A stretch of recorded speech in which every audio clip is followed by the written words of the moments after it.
वैसे देखा जाए तो एक व्यक्ति की बॉडी के सभी पार्ट उसके प्राइवेट और पर्सनल बॉडी पार्ट होते हैं, लेकिन उनमें से कुछ प्राइवेट पार्ट इतने प्राइवेट होते हैं कि जिनके बारे में बात करने में लोग हिचकिचाते हैं, शर्माते हैं या खुलकर बात नहीं कर पाते। और इसी हेजिटेशन की वजह से हमें कई जरूरी बातों के बारे में सही इन्फॉर्मेशन नहीं मिल पाती और ज्यादातर लोग गलत सोर्सेस और कई सुनी बातों पर विश्वास कर लेते हैं।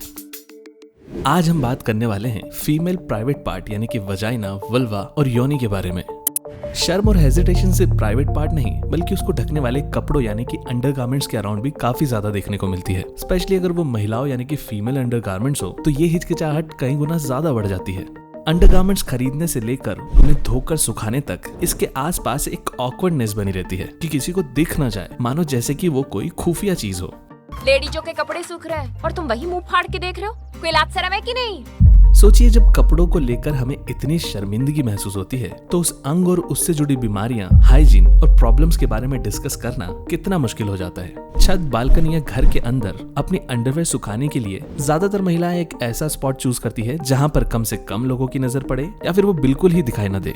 ऐसा करने के पीछे दो बड़े कारण होते हैं। पहला ये कि शुरुआत से ही ये मानसिकता बनी होती है कि अंडरगारमेंट्स गलती से भी किसी को दिखाई नहीं देना चाहिए, खासकर मर्दों को तो बिल्कुल नहीं। और दूसरा ये कि ज्यादातर फीमेल अंडरवेयर्स पर कुछ दाग लगे होते हैं, ऐसे जैसे मानो वहां का रंग किसी वजह से उड़ गया हो। अब इसमें पहला रीजन समझना बहुत आसान है, लेकिन दूसरी वजह के बारे में ज्यादातर लोगों को जानकारी नहीं होती। कई लोग इस बारे में बात नहीं करते, देखकर अनदेखा कर देते हैं और कई लड़कियां इसे व्हाइट डिस्चार्ज या किसी तरह की बीमारी से जोड़ लेती है। लेकिन क्या आप जानते हैं, फीमेल अंडरवेयर्स पर ऐसे पैचेस होना पूरी तरह नॉर्मल है। जो नॉर्मल नहीं है वो है अपनी अंडरवेयर को खुफिया तरीके से धूप में न सुखाना, क्योंकि धूप गीले कपड़े और नमी में पनपने वाले हार्मफुल बैक्टीरिया को मारने में काफी यूजफुल होती है। सो अंडरवेयर का रंग क्यों उड़ जाता है, ये जानने के लिए हमें वजाइना की फंक्शनिंग को समझना पड़ेगा। शरीर को सेफ और व्यवस्थित रूप से चलाने के लिए बॉडी में कई तरह के ऑटो फंक्शंस पाए जाते हैं, जैसे कि इन्फेक्टेड होने पर वायरस को मारने के लिए बॉडी का गर्म हो जाना, या फिर वर्कआउट और मेहनत के बाद बॉडी को कूल डाउन करने के लिए पसीना आने लगना। कुछ इसी तरह की ऑटो फंक्शनिंग वजाइना में भी पाई जाती है।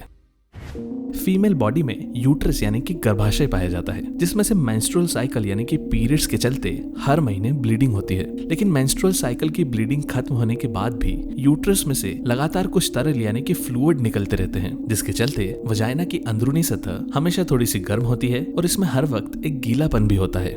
गीला और गर्म एरिया जर्म्स और बैक्टीरिया के लिए सबसे फेवरेट जगह होती है, इसलिए खुद को बैक्टीरिया से बचाकर रखने के लिए वजाइना का पीएच कम होता है, यानी कि वजाइना एसिडिक होती है। इसमें से लगातार अनवांटेड बैक्टीरिया और इन्फेक्शन से खुद को सेफ रखने के लिए नेचुरल एसिड सिक्रीट होते रहते हैं। जिस तरह से लंबाई को फीट, वजन को किलोग्राम्स और डिस्टेंस को किलोमीटर्स में नापा जाता है, उसी तरह कोई भी चीज कितनी ज्यादा एसिडिक या एल्कलाइन है ये देखने के लिए पीएच का इस्तेमाल होता है। किसी चीज की पीएच वैल्यू जितनी कम होती है उसे उतना ज्यादा एसिडिक माना जाता है, वहीं पीएच वैल्यू जितनी ज्यादा होती जाती है उसे उतना ज्यादा एल्कलाइन माना जाता है। नॉर्मली वजाइना की पीएच वैल्यू 3.8 से 5 के बीच में होती है, लेकिन केवल यही नहीं, हमारी बॉडी में कई दूसरे पार्ट भी एसिडिक होते हैं। फॉर एग्जाम्पल, हमारे स्टमक यानी कि पेट में पाए जाने वाली स्टमक एसिड, जिसकी पीएच वैल्यू 1 से 4 के बीच में होती है, और छोटी और बड़ी आंत की 4 से 7 के बीच होती है।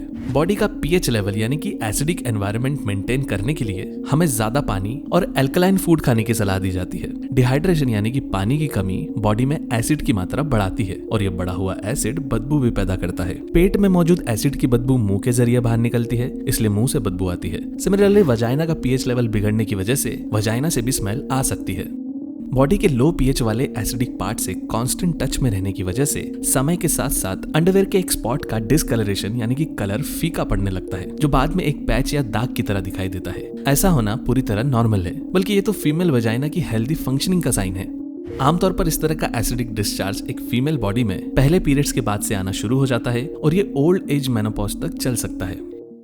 ये नॉर्मल इसलिए भी है क्योंकि नेचर यानी कि कुदरत ने फीमेल बॉडी को इसी तरह बनाया है। बॉडी जो कि जटिल यानी कि कॉम्प्लेक्स होने के साथ साथ बहुत पावरफुल है, जो खुद अपने अंदर एक दूसरी जिंदगी की देखभाल भी कर सकती है।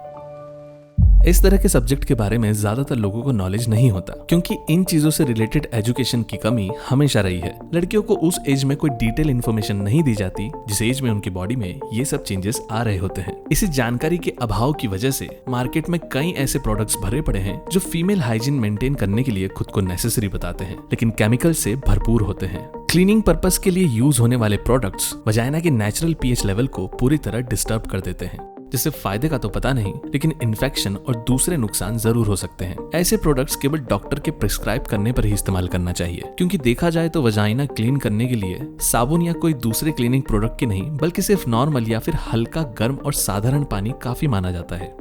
इसके अलावा वजाइना का पीएच बैलेंस कई दूसरे कारणों से भी खराब हो सकता है, जैसे कि अनप्रोटेक्टेड सेक्स। बिना प्रोटेक्शन के सेक्स करने से वजाइना का एसिडिक एनवायरनमेंट गड़बड़ा सकता है, जिससे बाद में या अगले दिन वजाइनल एरिया के आसपास इरिटेशन भी हो सकती है, जो कि काफी नॉर्मल है और आमतौर पर यह खुद ही ठीक हो जाती है।